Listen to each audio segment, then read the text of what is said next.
Me çfarë mund ta shfrytëzojmë më së miri kohën? Ta shfrytëzojmë kohën me namaz, të kushtojmë rëndësi të madhe namazit. Se namazi është vepra më e dashur tek Allahu i lartësuar. E dyta, të bëjmë dhikr. Profeti ka thënë i burri la yazalu lisanuka ratban min dhikrillah.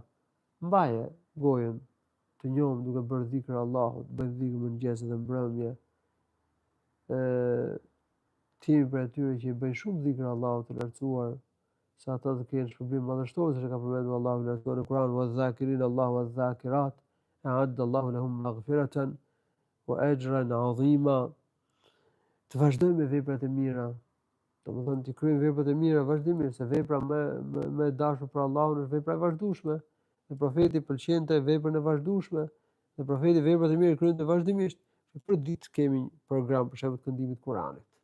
Ke besimtarë një wird, një program ditor për ditë nga i xuz Kurani, ose një 10 faqe, ose 5 faqe.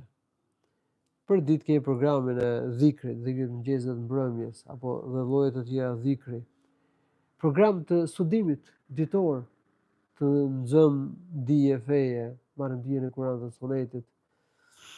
Të kemi program për shembull të leximit librave, ose të ndjimit të mësimeve të ligjëratave, apo të prezantimit në mezhliset e dijes, mezhlise javore, mezhlise mujore. Domethënë ta shfrytëzojmë kohën në këtë mënyrë. Gjithashtu bëjmë kujdes, mos jemi për atyre që i shtyjnë gjërat. Ka thënë dietarët et teswif jundu iblis. Shtyrja me gjërave do ta bëj të nesërmen. Do e bëj mas një muaji, do e bëj mas një viti. Është për iblisin, për shejtanit.